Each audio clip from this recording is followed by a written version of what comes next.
Hello, everybody. Welcome to the Mikestand. Of course,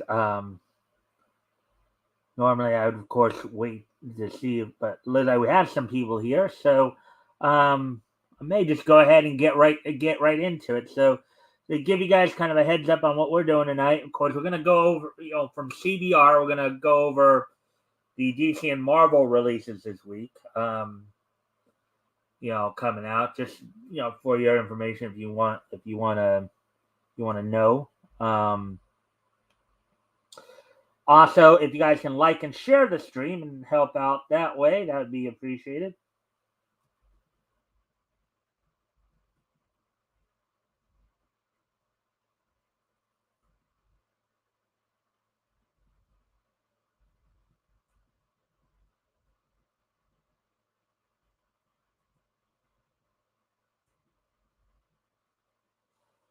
It would appear that people left us right away.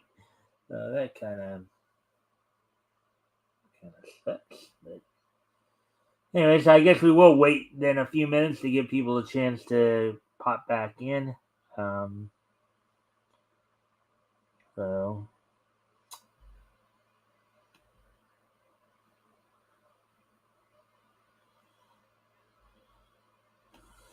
and there they go again, blasted.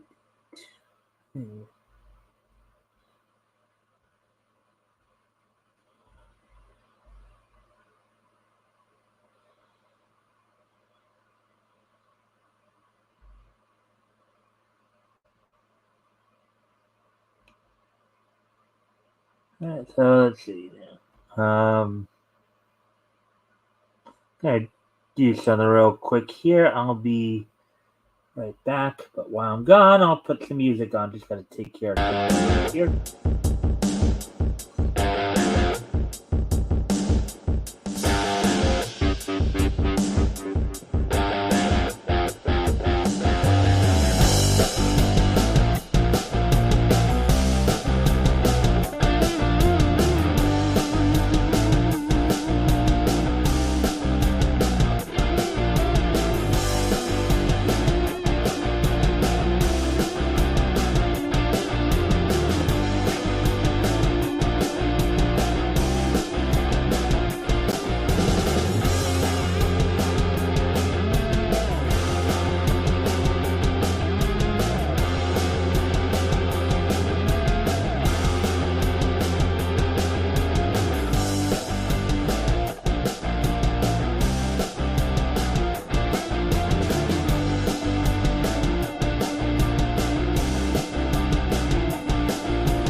All right, so I'm back now.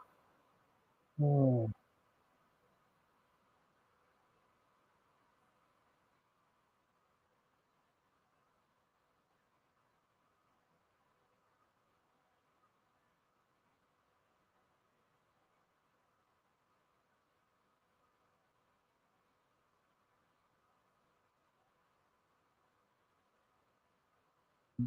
Anyways, all right. So with that,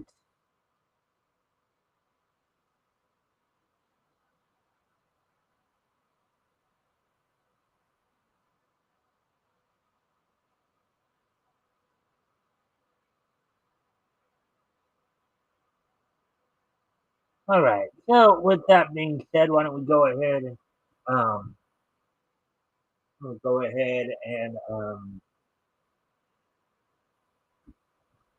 so here's what, as I said earlier,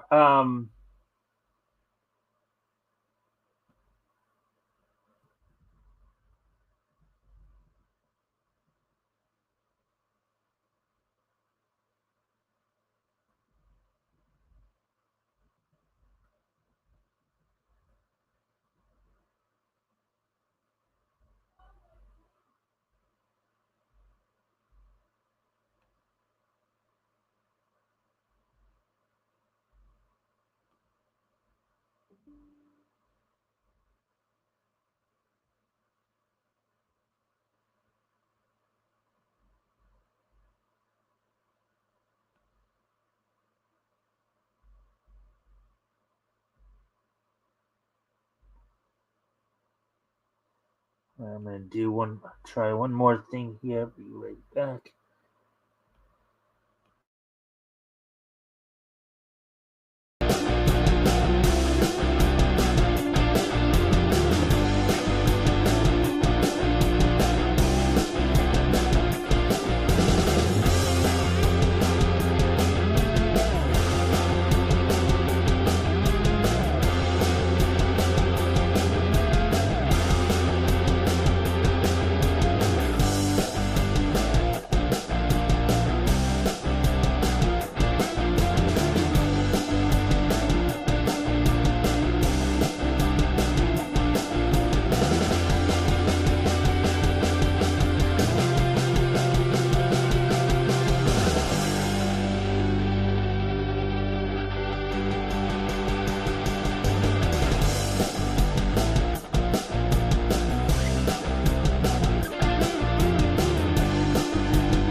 All right. So anyways,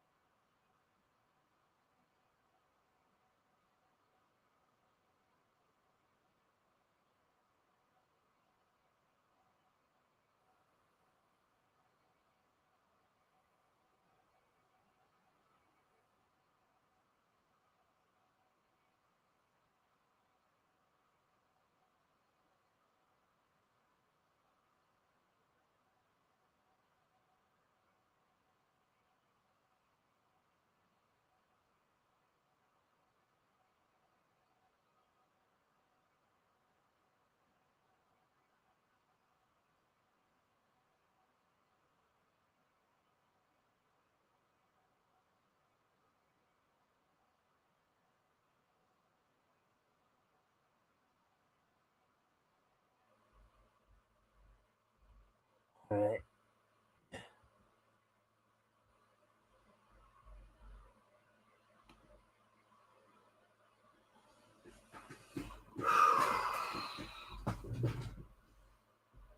All right. Well, anyways, why don't we go ahead and get to the articles then?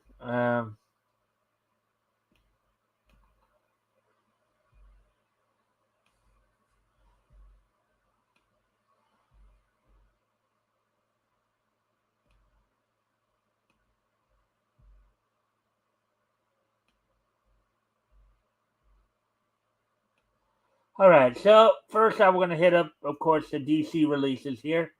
Um, as it were, as always, if you guys can like and share the stream, help get the algorithm out, get some more people in here to get the information.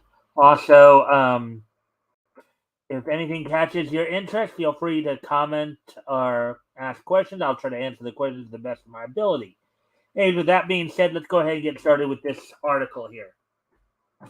Red Hood teams up with the Outsiders in this week's new DC specials.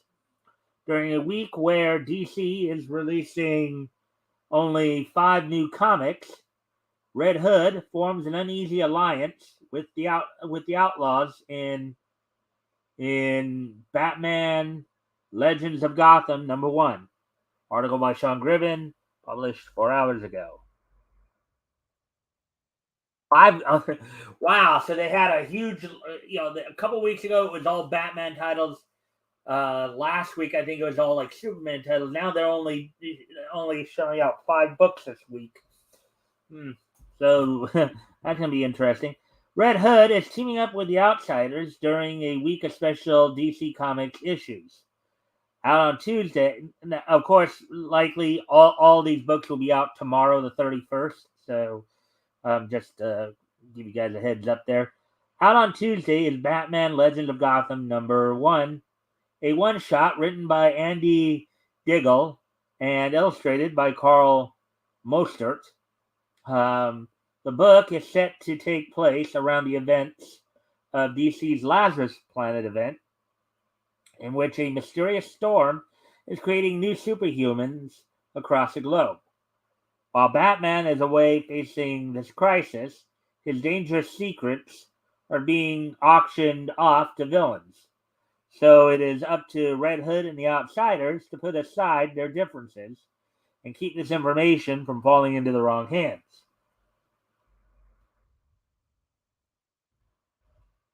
DC is also celebrating both Black History Month and Valentine's Day with 2 separate anthology one-shots.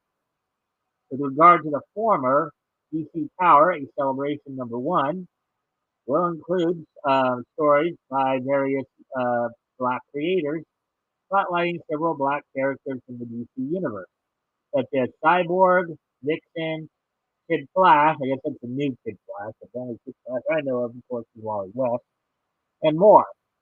For the latter, DC's Harley Quinn Romances #1 will contain 8 stories of love and romance set to feature the Clown Princess, Power Girl, and more. Aside from the 3 issues mentioned already, there are only 2 other books on sale this week. The Flash, 1 Minute War Special #1, will give readers of the Flash ongoing series more insight into the speed force powered alien race threatening the planet, while Lazarus Planet Legends Reborn #1 is set to tell more stories during the Lazarus Storm, specifically focusing on heroes like Raven, Nightwing, and Firestorm.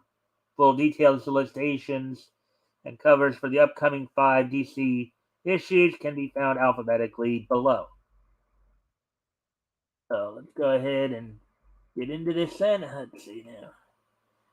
Hello. Hey, Devil Flyer. Glad to see you, my friend. Hopefully, and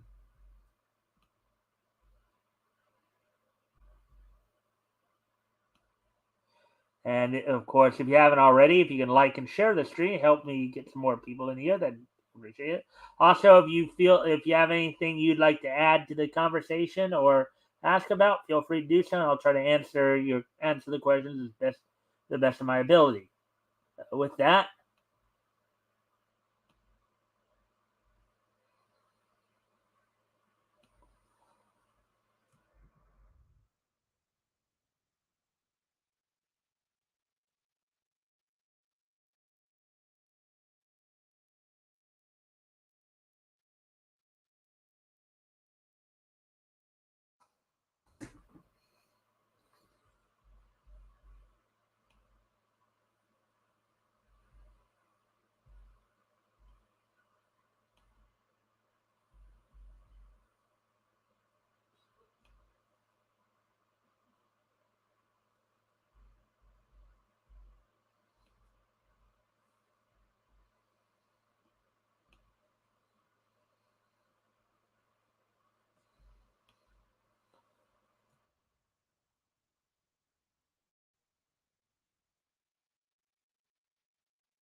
All right. Anyways,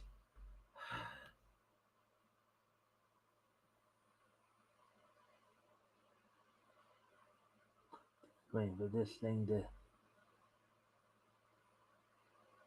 All right. All right. So let's get into so Batman: Legends of Gotham #1, written by Andy Diggle, art cover by Carmine Di Giandomenico. 5.99 US, 48 pages, variant 6.99 cardstock. And we already mentioned that all these titles will be coming out tomorrow, the 31st. So, with Batman preoccupied, his deepest, darkest, most dangerous secrets are about to be auctioned off to the highest bidder. The guest list is strictly villains only, and the outlaw Red Hood fits the bill, putting him on a collision course with Batman's deniable black ops team, the Outsiders.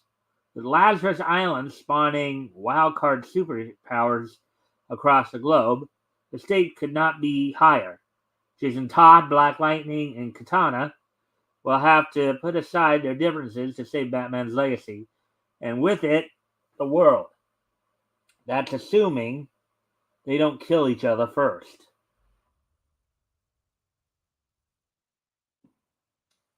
DC Power, a Celebration #1. Written by Chuck Brown, Morgan Hampton, Stephanie Williams, Evan Narcisse, and others. Art by Valentin de Landro and Clayton Henry and others. Cover by Janoy Lindsay. 9.99 US, 104 pages, one shot, prestige. First, there was DC Pride and DC Festival of Heroes. Now it's time to celebrate Black History Month. Cyborg, John Stewart, Aqualad, Kid Flash, Batwing, Vixen, Amazing Man, and more take center stage to highlight the power of Black excellence across the DC universe. And stories from a variety of comics' finest Black artists and writers. And for those of you who were recently who saw this past Friday's historical comic retrospect, this is not the same Amazing Man. Okay, that Amazing Man that we read about on Friday is different from DC's version. Is actually, it's kind of funny. The one we read about was written by a guy named Bill Everett, and DC's version is actually named the Amazing Man. His alter ego is actually Will Everett, who is said to be who in the DC universe was a contemporary of Jesse Owens initially. So, all right, DC's Harley Quinn romances #1, written by Greg Lockhart, Alexis Quezarano, Frank Allen, Lepora Smith, Amanda Debert, Ivan Cohen, Raphael Dracon, Carolina Moonhouse, and others. Art by Max Sarin, Adriana Mello, Yelio Macayone, and others. Cover by Amanda Connor. Try saying some of those names 3 times fast. Anyways, 9.99 US, 80 pages, one shot prestige. All covers are cardstock. DC's proud to present a selection of 8 stories of rapscallion romances, prodigious passion, and undulating, unbridled affection. Tension builds as Apollo and Midnighter are captured by an unknown alien species who are determined to learn the secrets of their super soldier success. Harley Quinn gets caught in a scintillating fantasy. What would life have been like if she and Ivy met in high school? Also featuring fire and ice, heating things up. Fan favorite heroine Power Girl's romantic tale. John Constantine's mysterious tryst, an amorous Aquaman adventure, and many more. These are lovelorn fantasies as only DC can tell them. But it's not a Harlequin romance. Um, Prepare yourself for the Harley Quinn romances. Okay. The Flash, 1 Minute War Special #1. Let me see if there's any comments here. Nope. Let's see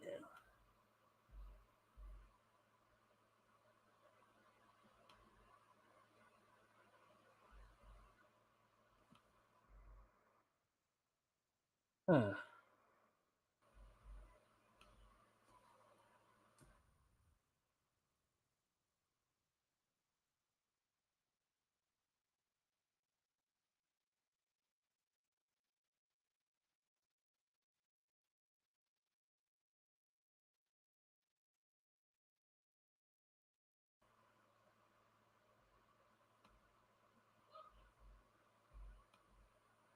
All right. Anyways, The Flash, 1 Minute War Special #1, written by Jeremy Adams, art by various artists, cover by Serge Acuna, by 99 US, 48 pages, variant $6.99 US cardstock.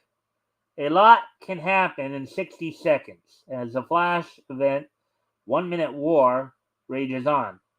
Writer Jeremy Adams gives you further insights into the alien speedster race that has invaded Central City and how the Flash family fights back. There's some images from this next book. Lazarus Planet Legends Reborn #1, written by Alex Segura, Greg Pak, Alex Pagnedo, and Dennis Culver. Art by Clayton Henry, Chris Minton, Minkyu Jung, and Jesus Marino. Cover by Vasco Gurgiev.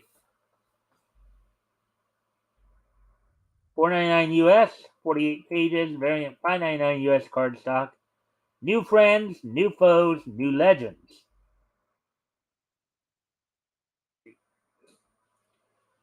Ancient and dangerous power has been awakened following the eruption of the Lazarus volcano, and this surge of fantastical power will affect the DC universe forevermore. In Lazarus Planet, Legends Reborn, we'll explore corners of the planet newly awakened and primed to restore some heroes and villains long forgotten. With the help of Nightwing, can new hero City Boy hope to commune with Gotham in time to save it? Who are the mysterious trio claiming to be resurrected siblings of Raven? How far would the question go to chase a lead across a transformed Gotham? And will the flame of Firestorm burn out yet another horrific host? Not if Harley Quinn has anything to say about it. All of these issues go on sale January 31st from DC Comics, and of course is tomorrow. So yeah, DC only had 5 releases this week. So might try to hit up some other stories as we depending upon where we're at on time, of course.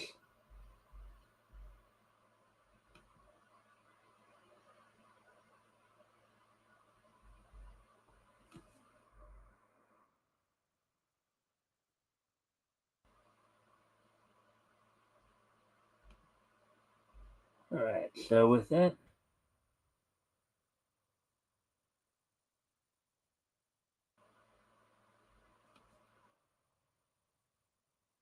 okay, so here's our next story here. Let's see where we're at on time here. 26 minutes, so we're going through maybe Marvel will have more releases than DC this week. So I'll just wait and see here. Marvel's Dark Web event starring Spider-Man and the X-Men is ending, all during a week of new releases debuting new heroes and wrapping other titles. Article by Sean Gibbons published 4 hours ago. Marvel Comics' Dark Web event starring Spider-Man, the X-Men, Venom, and more is over this week.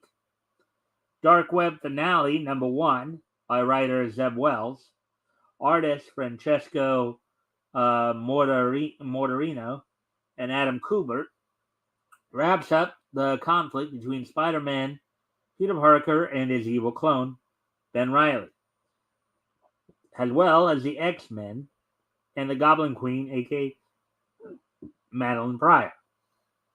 Dark Web has stretched across several ongoing and limited series, including The Amazing Spider-Man, Venom, Mary Jane and Black Cat, and Gold Goblin. One of the final tie-ins, Venom number 16 by writer Al Ewing and artist Brian Hitch, will release alongside the concluding one-shot. And remember, all Marvel's books come out to your local comic book shops on Wednesday. Just to let you know. So tomorrow, DC is in your local comic book. The new DC release will be in your local comic book shop, and on Wednesday it'll be all your new Marvel titles. Wednesday's new releases also give the spotlight to 2 new Marvel heroes, Bloodline and Ghostlight. Brielle Brooks, aka Bloodline, is the daughter of Blade, introduced by Free Comic Book Day 2022, Avengers X-Men number 1 in May 2022. And now her 5-issue solo miniseries by writer Danny Lore and artist Karen S. Darboe is finally launching. As for Ghostlight, writer John Jennings and artist Valentine De Landro, who we saw in one of the other solicitations from DC, are resurrecting Dr. Al B. Harper, a character who sacrificed himself in his first comic book appearance, 1969 Silver Surfer number 5, and turning him into a superhero for the 5-issue miniseries Silver Surfer Ghostlight. As for other comics out this week, writer-artist Peach Momoko, or Peach Peach as I like to call her, because Momoko is the Japanese word for peach, by the way, just those who may not have known that, is pitting Magic and Phoenix against each other in Demon Wars Down in Flames number 1. And Star Wars, Sana Staros, is getting her first 5-issue miniseries by writer Justina Ireland and artist Pere Perez. Legion of X is releasing its last issue before switching over to Nightcrawlers for the Sins of Sinister X-Men event. And the miniseries Wakanda is ending with the 5th and final issue. The full list of new comics can be found alphabetically below, covers and solicitations included. Avengers number 65. Let's see.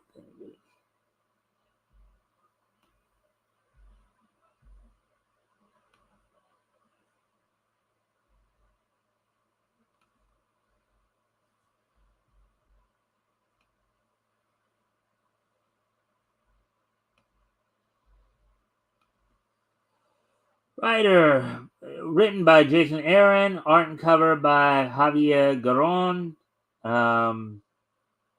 Let's see. Avengers Assemble, Chapter 6, The Secret of Avenger Prime. He is the most important Avenger in the multiverse. He spent years maintaining a watchtower at the heart of all creation all by himself. Now his story can be told as he suddenly finds himself no longer alone, but instead surrounded by an unbelievable gathering of heroes. 32 pages, rated T plus, $3.99. And here we go with the Bloodline book here. Bloodline, Daughter of Blade, number 1 of 5. Written by Danny Lore, art by Karen S. Darboe. Cover A by Ryan Stegman, cover B by Karen S. Darboe. Let's see. It's in her blood. Brielle Brooks is a good kid, no matter what her teachers say. It's not her fault she's developing vampiric superpowers, and the undead want to brawl.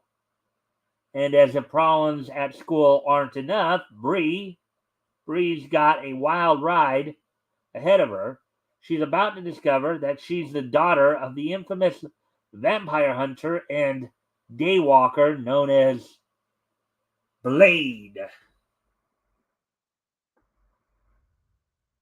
Captain America, Sentinel of Liberty, number 9. Written by Colin Kelly and Jackson Lansing. Art and cover by Carmen Carnero. Let's see. The New Invaders Strike. Captain America and his allies put their best infiltration tactics to the test to free Lower Manhattan from AIM's grip. But the battleground is not what it seems, and the outer circle not so easily surprised. Can Steve Rogers uncover a lurking enemy, or will his friends face doom at the hands of the outer circle's most deadly soldiers? 32 pages, rated T plus, $3.99 US. Dark Web Finale, number 1. Written by Zeb Wells. Art and cover by Adam Kubert. Wonder if Adam Kubert is maybe a related to Joe Kubert. Wonder, I'm sure there's some of you out there who might know that for sure or not. But variant cover by Peach Momoko. Normally I don't read the variant covers because a lot of times, but I just like reading that name because it's kind of a redundant type name. Peach Momoko could be translated as Peach Peach or Momoko Peach. Anyways, the dawn rises after the demonic invasion of New York City. But what will that light reveal? It will reveal Chasm's final gambit and the new denizens of hell he helped create and unleash on Spider-Man and the X-Men. See how Dark Web changed the city's landscape forever. 40 pages, one shot, rated T+. Anyway, I need to step away from the computer for a moment. I'll be right back. But I will put some music on to entertain you guys. Oh, hey, Terry. All right, never mind. I guess I can wait a bit here. But not much. Just going over the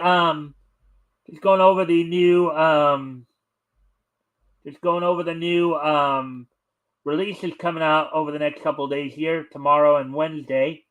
I just went over DC's only releasing 5 books this week. You can catch the earlier part of the video if you want to go, if you want to rewatch that part later. I'm right now going over the Marvel releases. So I'll stick around here since here now. Demon Wars, Down in Flames #1, written by Peach Momoko. Art and cover by Peach Momoko. Or Momoko Peach, or Peach Peach, or Momoko, because Momoko is the Japanese word, from what I understand, of what we know as peach. Anyways, Phoenix versus Magic. Things are heating up in Momoko's Marvel Universe. The spirit world is divided. Its inhabitants, strange creatures called yokai, have chosen sides. and the two factions are on the brink of an all-out war. A bird like yokai, which yokai I believe is a Japanese word for demon, by the way, who wields some serious firepower, faces off against a club-wielding demon. Mariko Yashida finds herself right in the middle of it. No matter which side she chooses, there will be consequences not only for the spirit world, but for the human world too. Don't miss the next installment of Peach Momoko's epic Demon War saga. 40 pages, one shot, rated T plus, $4.99. Agent of X number 10. Let's see. All right.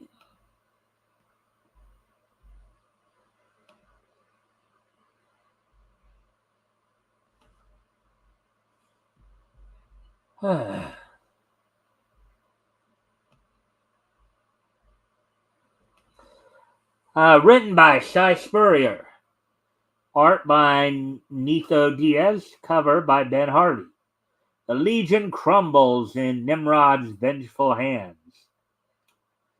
Since the altar's creation, a villain has lurked in what was meant to be Krakoa's safest space. He's done waiting, and so is the Phalanx. David Haller faces his worst nightmares as the altar comes under attack. Good thing that he has Nightcrawler to wait. Nightcrawler isn't even on Krakoa. He's off in the woods, murdering his friends. Huh? What happened to the spark? And is there any hope left for Krakoa's peacekeepers? 32 pages, rated T plus, $3.99. Miles Morales, Spider-Man number 3, written by Cody Ziegler, art by Federico De Centini, cover by DK Ruan. She's a real rabble rouser. For years, she schemed in the shadows. Now Rabble is finally ready to unleash an assault on everything and everyone Miles Morales loves. But why does she hate Spider-Man so dang much? What secrets from Spidey's past still stand to be revealed?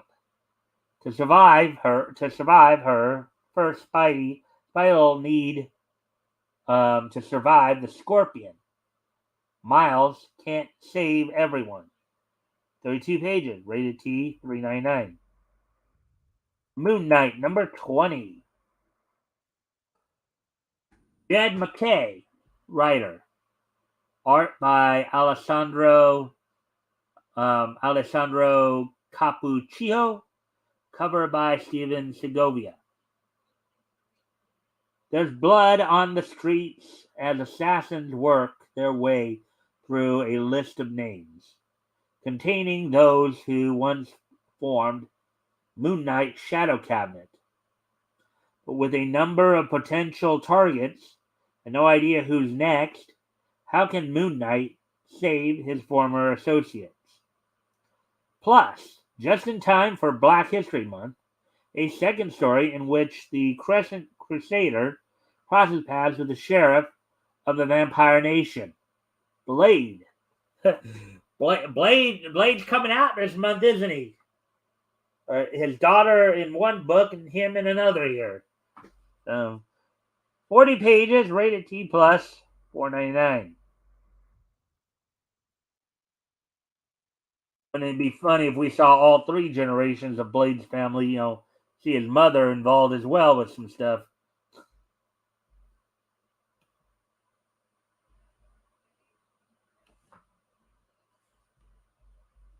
So, anyways, continuing on with the article here. And again, if anything catches your interest here, feel free to comment or ask questions.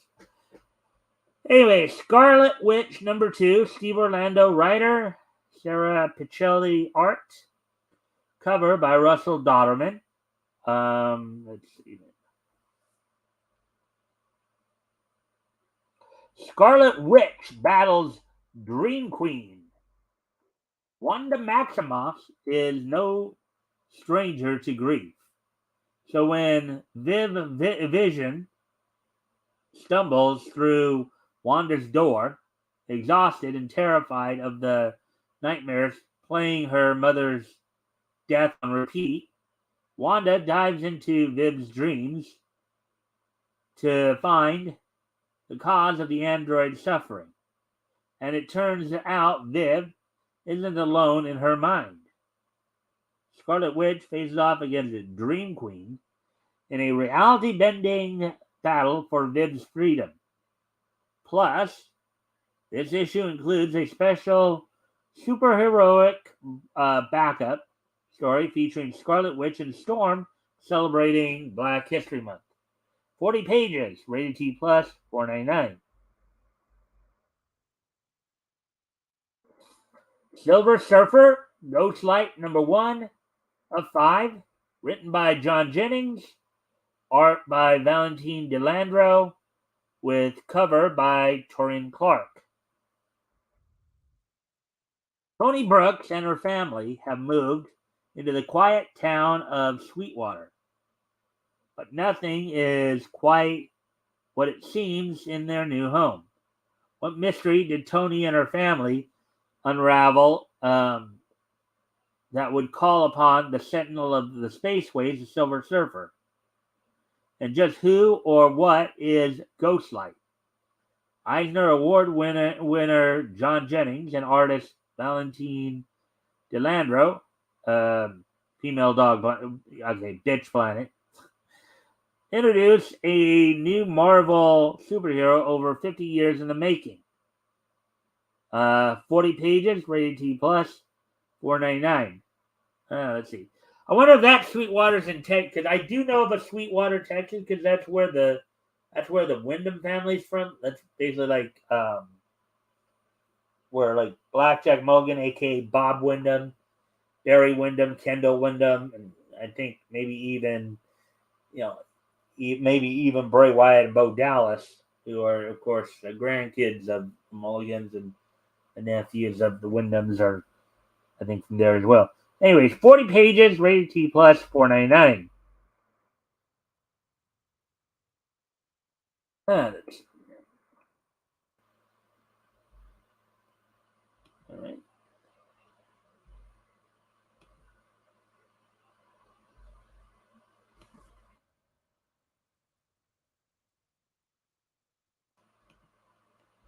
All right. So anyways, Star Wars, Sana Staros, #1 of 5. Written by Justina Ireland. Art by Pere Perez. Cover by Ken Lashley. Starring in her first ever solo series.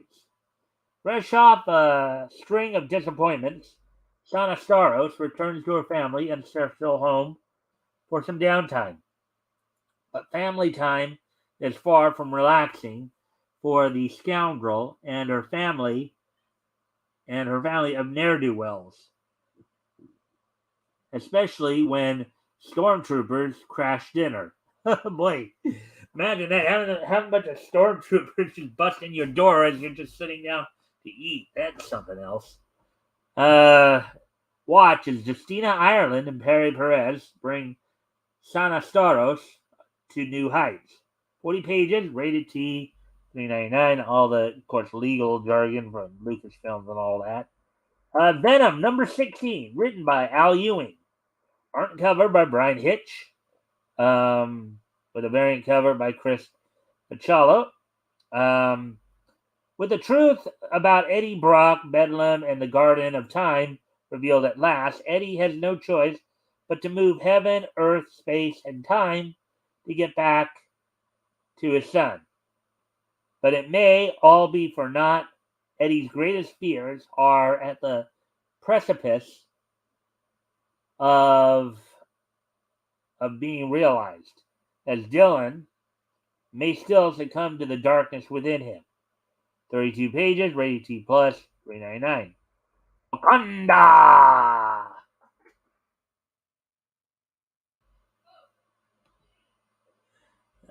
Hello. And if you guys haven't already, if you guys can like and share the stream, see if we can get some more friendly people in here. Also, if anything grabs your attention, feel free to comment or ask questions. I'll try to answer the questions to the best of my ability. So, here we go. Wakanda, number 5 of 5.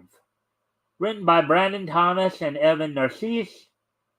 Art by Jose Luis and Natasha Bustos. Cover by Mateus Mahanini. Let's see. The dramatic conclusion of the Wakanda anthology.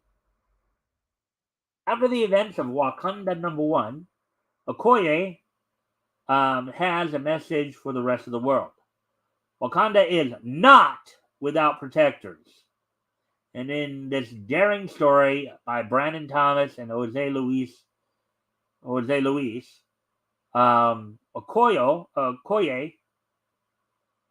will teach anyone who questions that just how painfully mistaken they are, and just how unrivaled their dedication to Wakanda really is. How far will she go to protect her country? And don't miss the conclusion of history of the Black Panther, and in the end, the comprehensive look at Panther's past, present, and future. 32 pages, 32 plus. I wonder if Black Panther Wakanda is Marvel's answer to DC Black Adam and Congo. It seems that way, doesn't it? Next sport, number 37.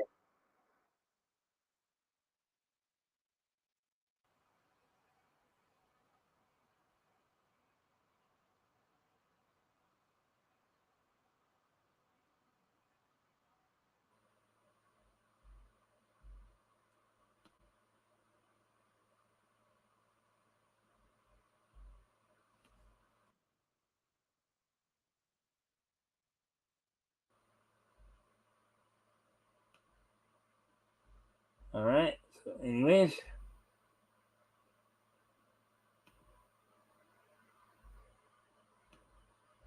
all right. Export number 37, written by Benjamin Percy, art by Robert Gill, cover by Joshua Casada. Who is the man with the peacock tattoo? At last, learn the truth about the man behind the mask who's been plaguing X-Force since 2019's issue number 1. X fans, new and old, will reel from this startling revelation, collectors and readers alike. Don't miss this key issue. 32 pages, parental advisory, $3.99. All these issues go on sale February 1st from Marvel Comics. So this Wednesday, 2 days from now, will be when these titles will be coming out from Marvel. As DC has their releases every Tuesday, and Marvel has their releases every Wednesday. So, anyways, let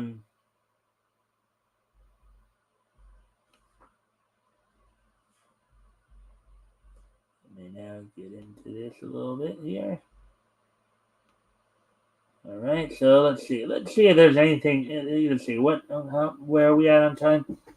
Oh wow, we're just at the 50-minute mark, so we might have a little more time to open up here. Look into some other things here.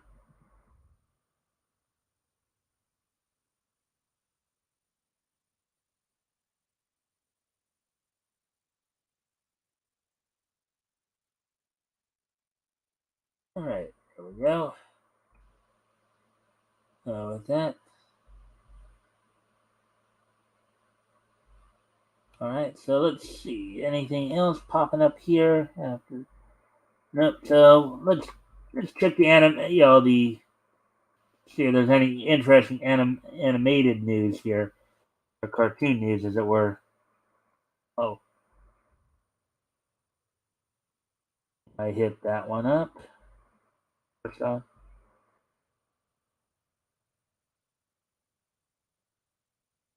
oh wow,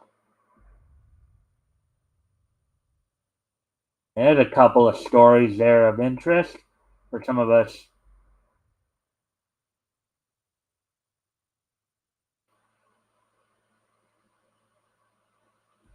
Wow, a lot of people passed away this week. Whoa, or the past couple of days here.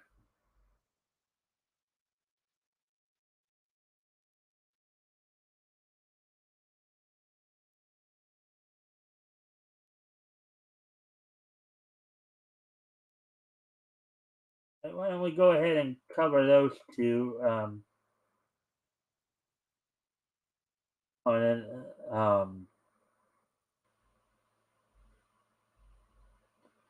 oh yeah, that one I know was talked about a bit today too. Hmm. All right, so yeah, we'll do these three, and we'll do these three stories, and then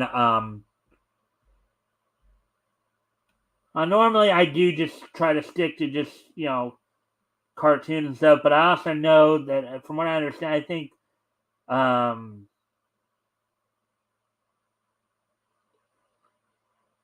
well, let's see. Actually, no, not, well, I know sure Cindy Williams did actually yeah,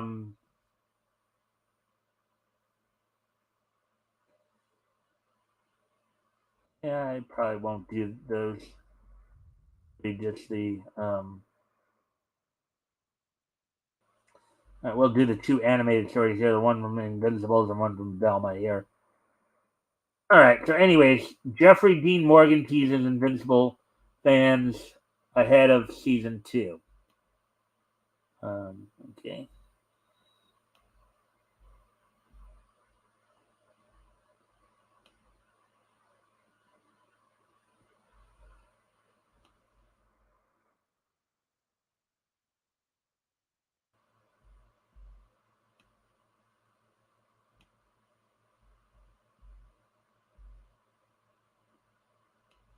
Oh, yeah, we're already here.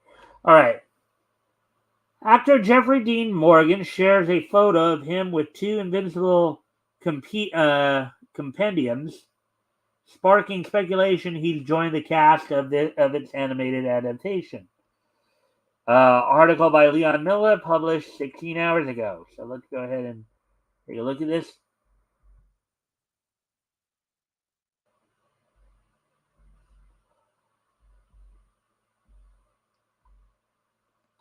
Walking Dead star Jeffrey Dean Morgan recently teased Invincible fans ahead of season 2 of the Prime Video animated series.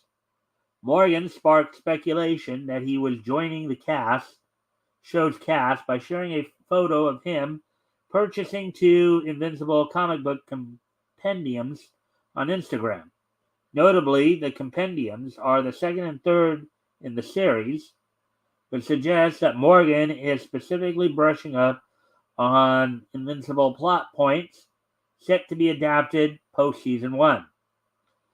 It's impossible to say for certain, although Morgan also thanks Invincible co creator Robert Kirkman, who serves as executive producer on the adaptation, in the accompanying caption, which is seemingly yet another sign that he's joined the production. Despite these clues, Amazon Studios is yet to officially confirm that Morgan will lend his voice to Invincible Season 2 at this stage.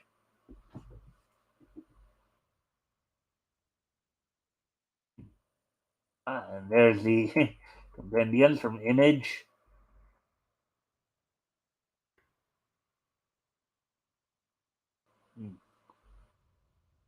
In the event that Morgan does join the animated series cast, the comic book homework might not fully prepare him for the job. According to Kirkman, future seasons of Invincible could include new material not previously featured in the show's Image Comics source material.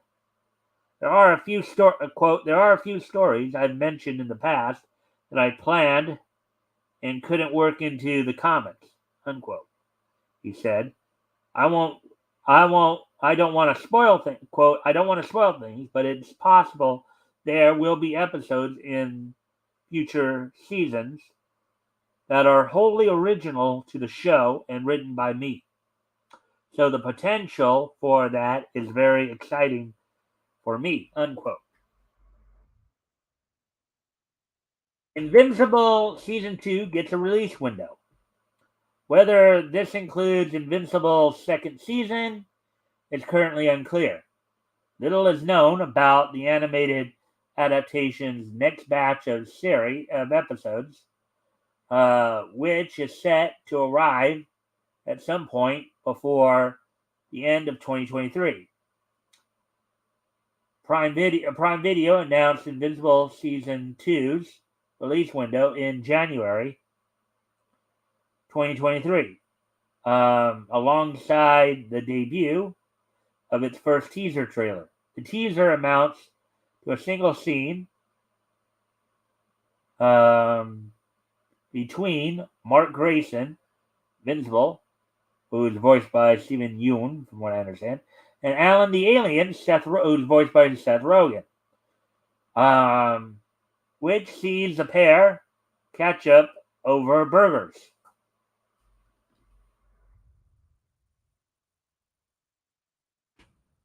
The conversation includes a meta moment in which Grayson details the behind-the-scenes process of making Invincible itself, explaining the gap between the show's first and second season. Fortunately for fans, Invincible seasons 2 and 3 won't suffer the same delay. The previous comment by Black Samson voice actor Kari Payton are anything to go by. Payton revealed that production on the third season is already underway, although he also warned that post-pandemic animation studio backlogs make it hard to predict when these episodes will be finished. Invincible Season 1 is currently streaming on Prime Video. Season 2 is slated for release on the platform in late 2023. So if you're an Invincible fan, you will get a chance to check out the series later this year.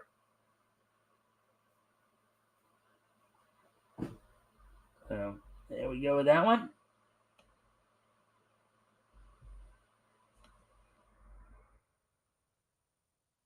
And we have some more Velma fodder here, as it were. We have some more Velma fodder here. And this might be my last. Sorry for the evening. We're coming up on an hour mark right here.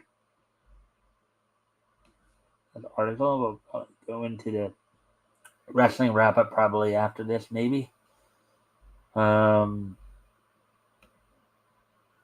All right. So, anyways.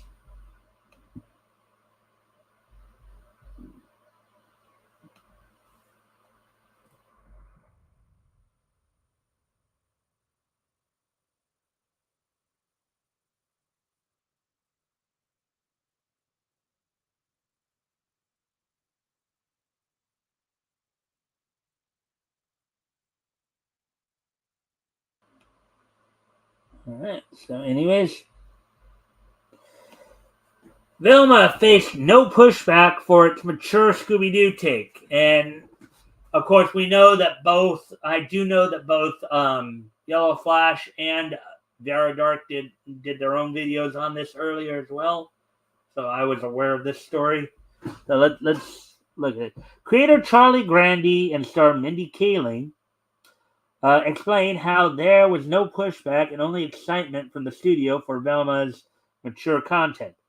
Article by Haley McCullough, published 14 hours ago. Yeah. Well, one of the theories that Flash put out, of course, was that this was pre-Zaslav. This was before David Zaslav got in there and took over. So that's um, creator Charlie Grandy and star Mindy Kaling recently shared their thoughts about Velma's mature humor and show's production and how the studio offered nothing but support. Speaking to the rap, the duo, well, of course they did because, of course, as you all know, it's more about the messaging than really whether or not they make a buck on it or not. But anyways, speaking to the rap, the duo was asked if there was any pushback from the studio in terms of the show's hard edge. Quote, not at all, unquote, Randy responded. Keeling added, quote, it was just excitement. It's so great because we love this no, you don't, because you would have been true to the original material, the source material, not gone on this deep end, but that's another story for another day. Um, she's so iconic and obviously one of the few characters from the era that she was created that I could actually identify with, unquote. She continued, quote, and it's no surprise I love writing about young women. Charlie created the show, I just played the part. But this world of teenagers um, was such a fun world I've loved to explore before, and it was such a great way to work with actors who we normally couldn't get to be on a live action show. Ming Na Wen and Russell Peters, and obviously Glenn Glenn and Sam and Constance and Yvonne Orgy. Um, let's see, all these people who were killers on their own show were willing to come and do voices on this. It's such a dream experience. Granted, I don't think they actually mean literally kill. Like, I don't think they literally mean that these people were killing people on their shows. I think just meaning, like they were huge stars. Basically, I think is what they're getting at. So I'm sure a lot of people hear that and they go, "Huh? Killers? These people play killers? No, no, no, no, no, no." Anyways, Velma follows a titular character as well as Daphne, Fred, and Norval, aka Shaggy, during their high school days as they seek to find the perpetrator of multiple grisly murders, attempting to follow in the footsteps of modern icons of adult animation like Harley Quinn. Velma is anything but kid friendly because of its heavy usage of violence, gore, and explicit sexual content. Not to mention woke messaging. uh, and yeah, and one of the things that, of course, if any of you happened to drop by the weekend edition last night and caught our panel, I know Terry, who was just in here a little while ago, in the chat a little while ago, he was part of that conversation, which we're talking about that Scooby Doo did have a prequel. It was called A Pup Named Scooby Doo. So, anyways,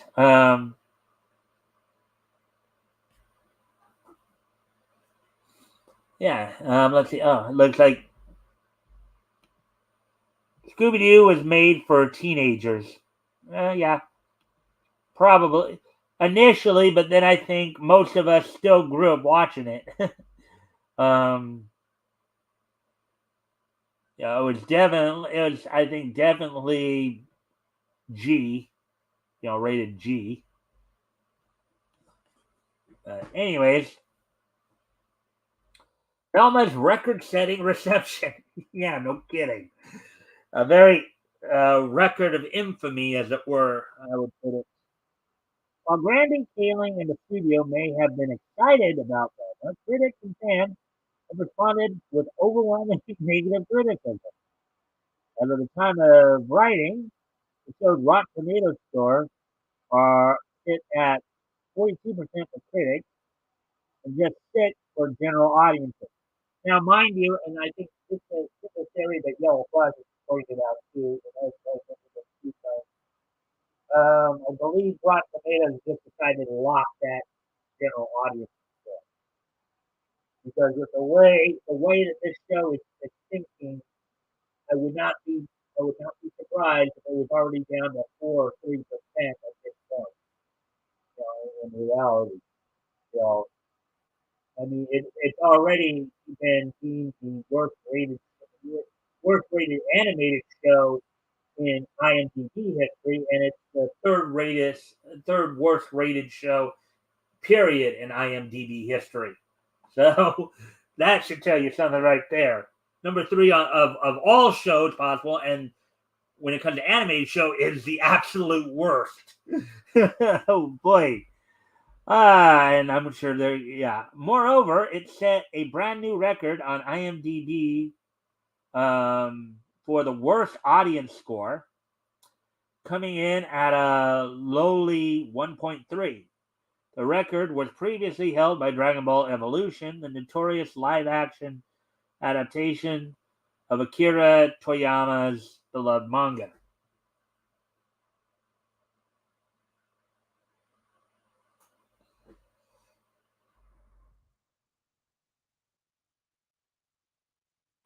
That's supposed to be Daria or Darla? Huh. Anyways,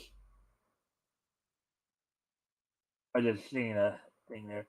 However, despite its dismal review from both fans and critics, it appears likely that Velma will be renewed for a second. I actually had thought they already did have it renewed for a second season. I thought I was hearing way back when they were, I thought like a month or so ago, they were already saying that it was already got picked up for second season. Not, but again, if we can ever get James Lee back on to the show on Sundays, we can find out what's going on with that piece of story.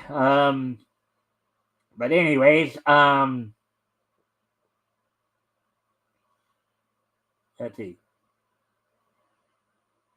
Because of the high levels of viewership, according to recent numbers from Parrot Analytics, demand for the series has increased by 127% after its debut on January 12th. Now, a little disclaimer here, because I know Yellow Flash talked about this. Parrot Analytics is probably not the best reference to use, just because they're not necessarily basing it on ratings. And I probably mentioned this last night or sometime last week as well. Parrot Analytics doesn't base it on its ratings. What it bases it on is social media hype. How much they're talking about it. The only problem is that, yes, it is getting talked a lot about, but not in a good way. People are panning it across the board, no matter what ideology you are or whatever. Velma should be rated NC-17.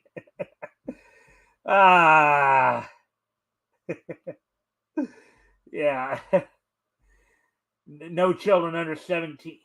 Well, Terry, here's an interesting little tidbit too. That I think one of the other issues that's kind of come up too, that a lot of people are making a lot of noise about, is that since and this is some of the reason why it's apparently getting even talked about negatively on the left. Yeah, they're hate watching. They're hate watching it. Yeah. But that's not all. So one of the other things that people are kind of critical about is that, okay, so basically they made the human characters back in high school, basically anywhere from 15 to 17. And yet with now granted, we're not going to get into the whole discussion of different cultures' ideas of of any of this and stuff like that. This gets talked about a lot, but a lot of people are upset because you're putting these teenagers, these minors, or at least by Western standards, by Western American standards, minors, legal minors, into these very adult situations, and there's been a lot of upset about that part of it. Yeah, so there's that. So let's finish up. Let's see. But as I was saying too, with Parrot Analytics, they're basing it more on social media hype than on actual ratings. It is getting a lot of views, but it's because, as you pointed out, Terry, they're watching to see just how bad it'll get. The adult animation also ranked higher than HBO Max's other new show, The Last of Us, in terms of demand for the week of January 25th. Velma is available to stream on HBO Max. All right. Oh, yeah. So basically, that's kind of, but the thing is that the Parrot Analytics thing, they're basing it more on social media. They're, on people talking about it. People are just, but it's not good. Very little of it's actually good. People are panning it across the board. Critics are now panning it more. General audiences have just completely panned. It's like you might as well call it a flat line. But anyways, we're on hour 13 here, so I'll get to the next part here of talking about and do the wrestling wrap up here. As we do have some interesting things to talk about on the wrestling side of things. As on Saturday, WWE held its latest edition of the Royal Rumble. Let me get it. For my. So, what we do know from Saturday's Royal Rumble, of course, is that Cody Rhodes made his return and promptly won the men's Royal Rumble. And Rhea Ripley had won the women's Royal Rumble. Now, Gunther, who started out number one, was the Iron Man of the men's Royal Rumble, and then Rhea Ripley and Liv Morgan proved to be the Iron Women of the women's Royal Rumble. Among the other cards on the night, also saw Bray Wyatt defeat LA Knight in a pitch black match, where basically they darkened the arena, but they could still see each other because they basically had fluorescent paint on themselves to where I guess you can keep track of each other. Let's see. Also, Bianca Belair retained her title over Alexa Bliss. And in the main event, Roman Reigns, of course, retained the WWE and Universal titles over Kevin Owens, with Sami Zayn turning on the bloodline, and after not wanting to participate in trying to permanently end Kevin Owens' career. So with now a potential setup for a match between Zayn and Reigns for the title at next month's Elimination Chamber. There's also some talk that aside from maybe getting a shot at the women's title, Rhea Ripley may also try to become the second woman in WWE history after Chyna to become Intercontinental Champion. So there was that going on. Also, in some other wrestling news, so coming up on Wednesday's Dynamite, from what I do remember, AEW this Wednesday's AEW Dynamite, I believe Bryan Danielson will probably be continuing his quest to become number one contender to get his Iron Man match against AEW World Champion.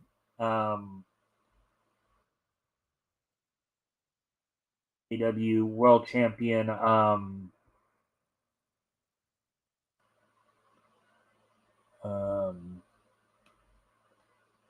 MJF. Yeah, he'll be taking on former NXT star Timothy Thatcher. Darby Allin defends the TNT title in a no holds barred match against Samoa Joe, the self-proclaimed king of television. The Acclaimed will be involved in a tag team match in match number 3 in their series between Jon Moxley and Hangman Adam Page. So that feud's heating up. So we'll be seeing more of that. Also, some news impact on this past. Trey Miguel retained the X Division title over 73-year-old Mike Jackson. You heard me right. 73-year-old Mike Jackson. Mike Jackson, for those of you who may not know, also known as Action Mike Jackson, or Action Jackson, has been a long time pro wrestler. Actually did some back in the 80s, did some job assignment for WWF at the time. Yeah, this guy still going at 73 years of age, which is remarkable. And I've seen this guy on NWA and Impact. He was also previously involved a few weeks ago in the 6-man match as well. But this guy, 73, if you saw this guy, you would not think he was 73. You would think he was more like 53. That's how good he looks for his age. He actually I would say overall, he actually looks a lot better than Ric Flair does. And Ric Flair is pretty much the same. I think Ric Flair is only like 9 months older than him, because I know Flair was born in February of 49. Mike Jackson was born in November of 49. And I can tell you just from what I saw, Mike Jackson at 73 still looks pretty good. You know, and when you think about it, also the Death Dolls of in the particular combination of Jessica and Taya Valkyrie retained the Knockouts Tag Team title over Giselle Shaw and her partner for the night, as chosen by recently signed new Director of Authority Santino Marella, Tara. Some of you might remember Tara as Victoria in the WWE. Of course, she's a multiple-time Knockouts champion, multiple-time Knockouts Tag champion, and I believe she's also a former WWE Women's Champion as well. So, and then in a 6-man elimination match, Rich Swann outlasted 5 other former as this 6-man challenge match to determine the number 1 contender and next opponent for Josh Alexander for the Impact World title. Comprised all of former Impact World Heavyweight Champions. Rich Swann outlasted 5 other former champions to become the winner, and it will be facing Josh Alexander at No Surrender. Also, tomorrow, NWA will be having, and it'll be right here on YouTube, NWA will be having its Power event, and it will be shown live.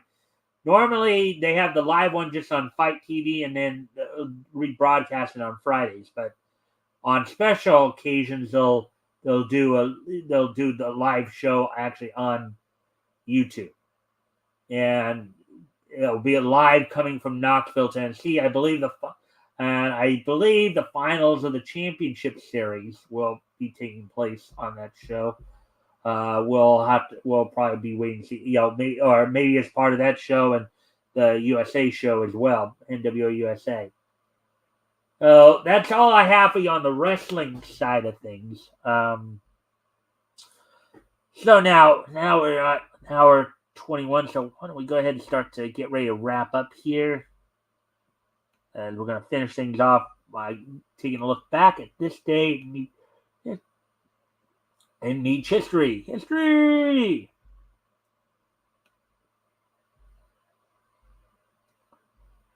So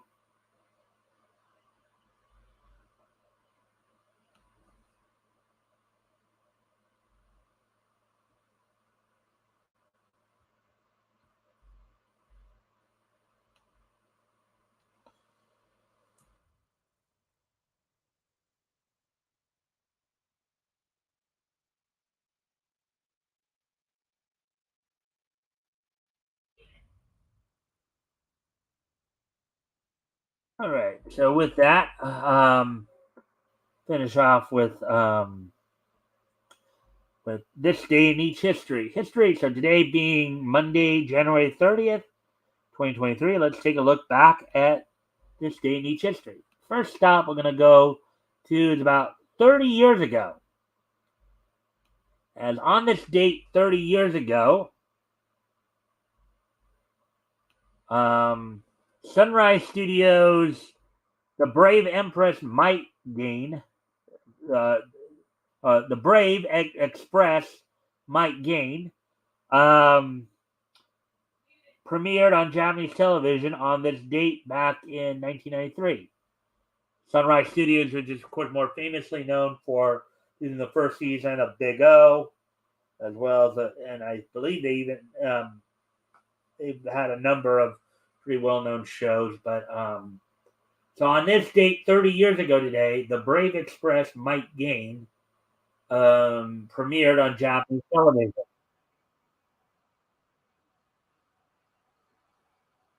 Also on this date, um,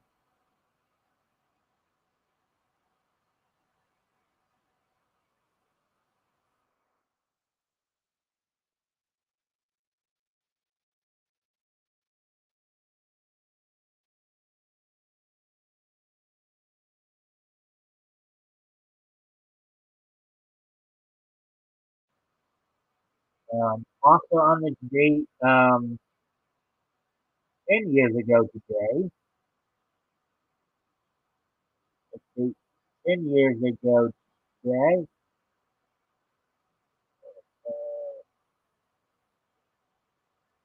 on this date, 10 years ago today, the 110th issue of Darkness from Image Comics Top Cow imprint went on sale on this date back in 2013. So 10 years ago today, 110th issue of Darkness from Image's Top Cow imprint went on sale on this date 10 years ago today. Sold for $2.99 and was 32 pages. So, yeah, it's almost 3 times the amount now if you were to buy it today, probably.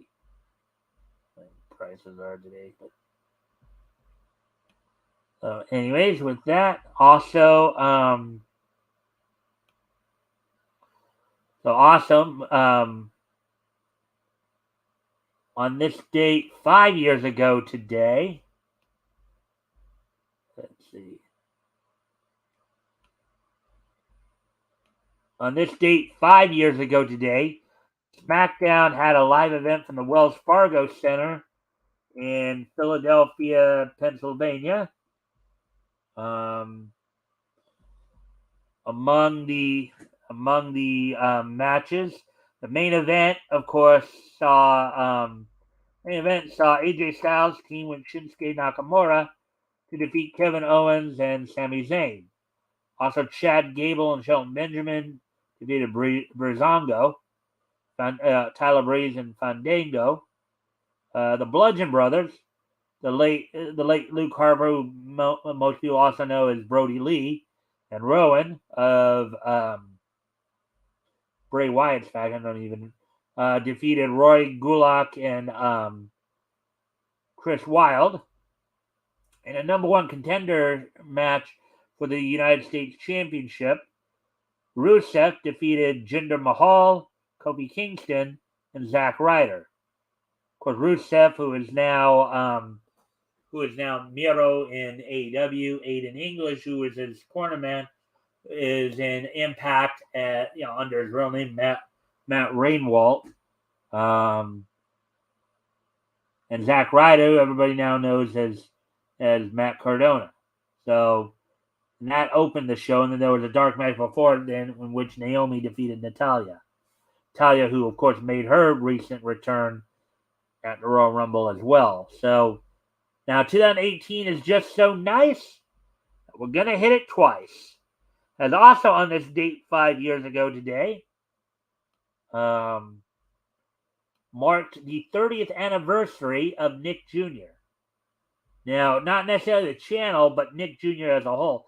So Nick Jr. started out as a programming block on Nickelodeon back in 1988.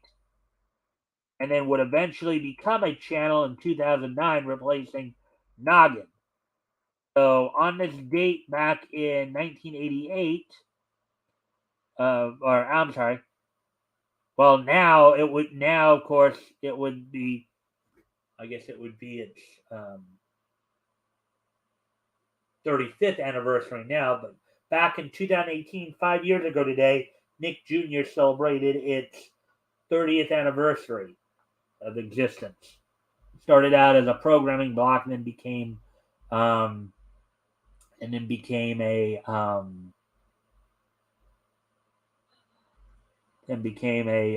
channel on its own. Oh, that's all I have for you guys tonight. I thank everybody for being here. I hope to see everybody back here tomorrow night for more Niche News. And don't forget, of course, this Friday, I will have RJ Carter as my co-host as we continue our look back at comics history as we are working our way through August of 1939, focusing on the book that went on sale from Fiction House Publications, Jumbo Comics. I believe it's number 9 or 10. We'll be, of course, reading Sheena the Jungle, the Weird Stories of the Supernatural, Secret Diary of Dr. Hayward. Let's maybe pick up another story here or there along the way. So with that, guys, I thank you all for being here. And I look forward to seeing you all back here tomorrow. Bye.